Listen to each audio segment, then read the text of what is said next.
Hi, so today I am making my breakfast soup. The first thing I'm going to do is make my broth. I did a reel about that. So right now I have some scraps. These are carrot tops, celery ends.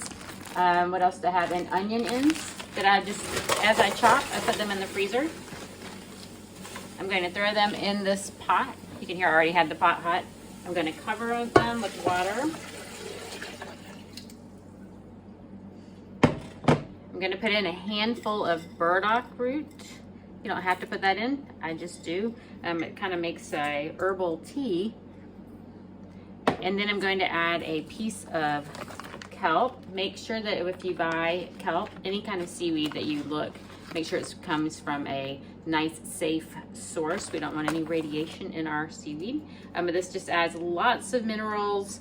It's mucilaginous, which helps all your mucous membranes, and it's very high in iron, which is wonderful for especially your thyroid health.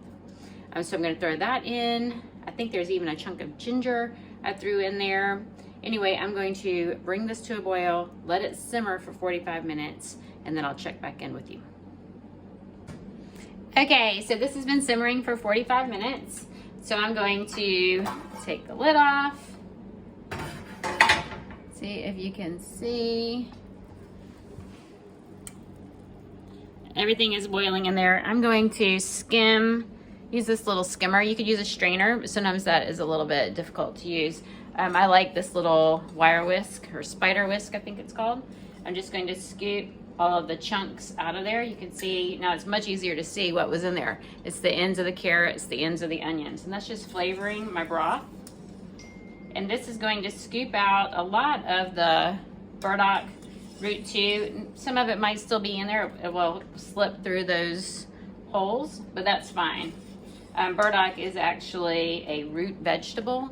It's just not as common here at least in the southeast US. Okay, so that is what I've removed. So now I just have pretty much a clear broth. I'll set this aside.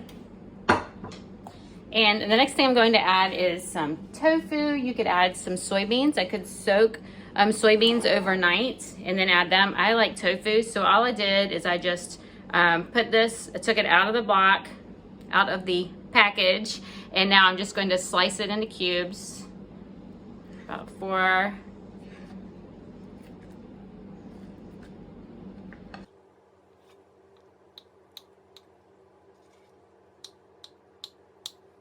Okay, so you can see they're all about bite-sized pieces.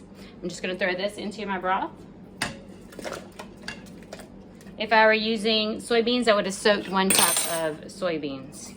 You could use other beans if you want. It doesn't have to be tofu or soy. The next thing I'm going to add is some chopped kale. This is already pre-packaged, but I could have just chopped my own. I do like bok choy the best, or Napa cabbage. But I didn't have those, so I'm just going to use the chopped kale. So I'm just going to put a lot in there because you know it cooks down. I love to have greens for breakfast. So the tofu gives me lots of protein. Protein's a great way to start your morning. The kale is also very high in amino acids, so lots of protein in the kale, lots of minerals, and lots of vitamins as well. And so I could leave it like this, but I'm going to add some flavors. So I'm going to add a teaspoon of salt. Some people will add liquid aminos or a wheat-free tamari.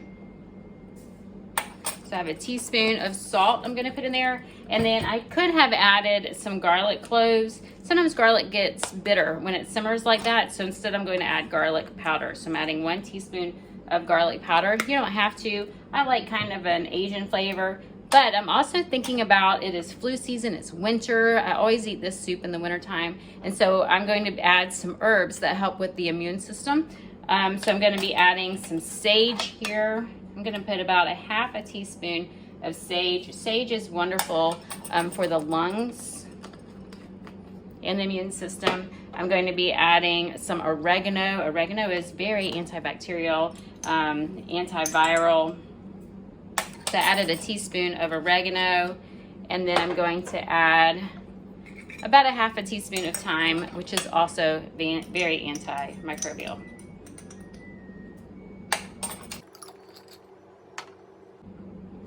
All right, grab a spoon.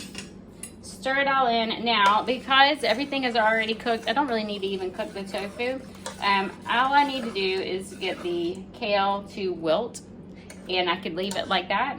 But if I was cooking soybeans, I'd want to cook it for about an hour and a half.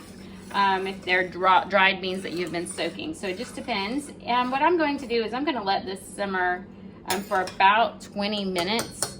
The vitamins, a lot of the vitamins are going to be destroyed. Vitamins are usually destroyed by heat, unfortunately. I usually do eat some fruit with my breakfast. And so I will get vitamins from my fruit.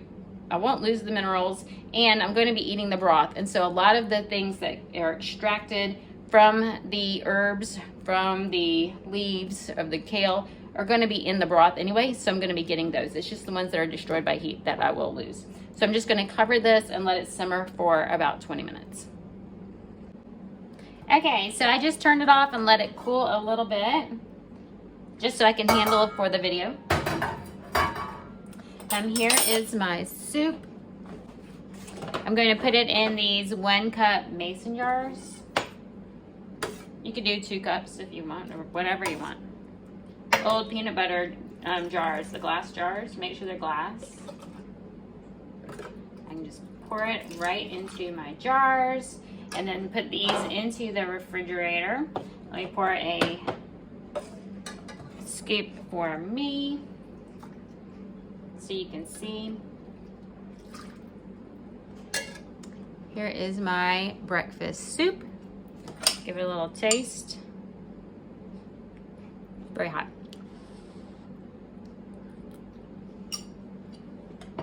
Perfect. So depending on how you divide it up, I can't remember how I divided it. If I divided it into 4 2-cup jars, I think that's about 95 calories, 9 grams of protein, all of your essential amino acids.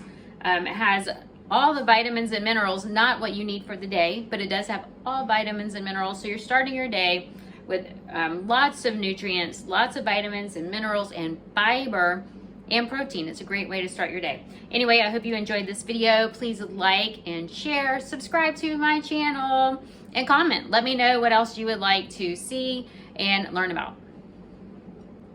So make these and enjoy.